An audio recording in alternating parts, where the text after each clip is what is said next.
মায়ার কষ্টের দিকটা যদি একটু গভীরভাবে ভাবা যায় তাহলে অনেকেরই মনে হতে পারে জামাল হয়তো বড় একটা ভুল সিদ্ধান্ত নিয়ে ফেলেছে। কারণ মায়া সবসময় নিজের কষ্ট, অপমান আর অত্যাচার মুখ বুজে সহ্য করেছে শুধুমাত্র একটি কারণেই, সে যেন জামালের সংসারে থাকতে পারে। মায়া কখনো বড় কিছু চায়নি, তার একটাই চাওয়া ছিল সে যেন সারা জীবন জামালের স্ত্রী হয়ে থাকতে পারে। এমনকি প্রয়োজনে দাসীর মতো কাজ করেও যদি সেই সংসারে থাকতে হয় তবুও সে রাজি ছিল। কিন্তু শেষ পর্যন্ত যা হওয়ার তাই হলো, জামাল মায়াকে ডিভোর্স দিয়ে দিল। তবে গল্পের মোড় এখন এমন জায়গায় এসে দাঁড়িয়েছে যেখানে পরিস্থিতি ধীরে ধীরে বদলাতে শুরু করেছে। কারণ বর্তমানে মরিয়ম যেভাবে জামালের সৎমার সঙ্গে আচরণ করছে সেটা দেখে অনেক দর্শকেরই মনে হচ্ছে হয়তো এবার সত্যি জামাল ভুল করেনি। কথায় আছে চোরের 10 দিন আর সৎ মানুষের 1 দিন। এতদিন ধরে জামালের সৎমা যেভাবে মায়ার ওপর অত্যাচার করেছিল এখন যেন সেই অত্যাচারের প্রতিফলই দেখা যাচ্ছে। বন্ধুরা, ইতিমধ্যেই বৎসরুদ নাটকের 23 নম্বর পর্বটি আপলোড করা হয়ে গেছে ঈগল ইসলামিক নাটক ইউটিউব চ্যানেলে। যারা এখনও 23 নম্বর পর্বটি দেখেননি তারা চাইলে এখনই সেই পর্বটি দেখে আসতে পারেন। আর যারা ইতিমধ্যেই দেখে ফেলেছেন অবশ্যই কমেন্ট করে জানাবেন 23 নম্বর পর্বটি আপনাদের কাছে কেমন লেগেছে। এবার আসা যাক মূল আলোচনায়। বৎসরুদ নাটকের 24 নম্বর পর্বে কি ঘটতে পারে?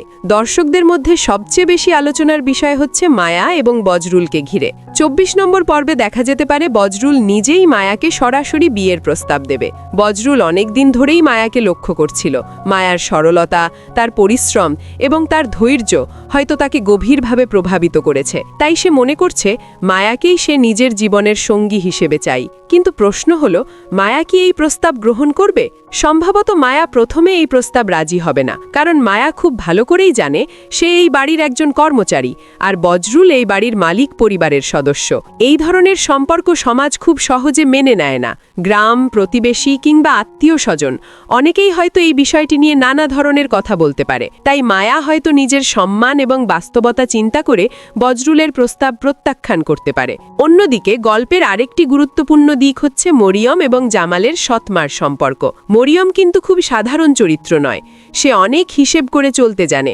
অনেক দর্শকের মতে মরিয়ম আগে থেকেই পরিকল্পনা করে রেখেছিল যে একসময় সে জামালের সৎমাকে শায়েস্তা করবে, কারণ জামালের সৎমা কখনোই মরিয়মের ভালো চায়নি। এমনকি অনেক সময় সে নিজের স্বার্থের জন্য জামালকেও বিপদের মধ্যে ফেলতে দ্বিধা করেনি।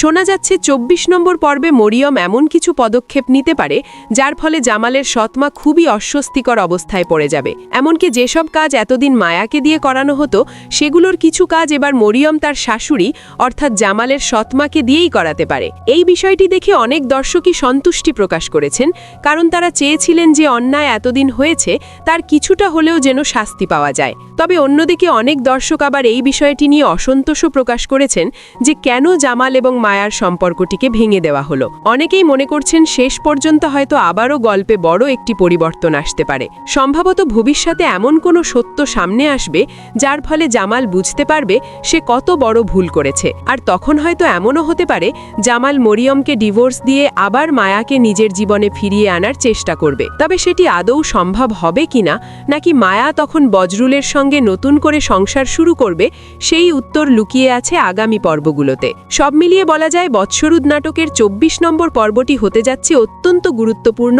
এবং ইন্টারেস্টিং একটি পর্ব।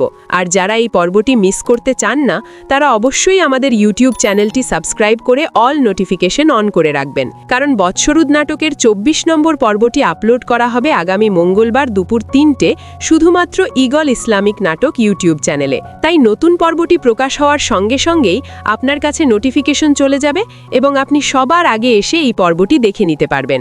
বন্ধুরা, আজকের ভিডিওটি কেমন লাগলো অবশ্যই কমেন্ট করে জানাবেন। আর আপনারা কে কোন জেলা থেকে এই ভিডিওটি দেখছেন সেটিও কমেন্ট বক্সে লিখে জানাতে ভুলবেন না। সবাই ভালো থাকবেন, সুস্থ থাকবেন। ধন্যবাদ সবাইকে।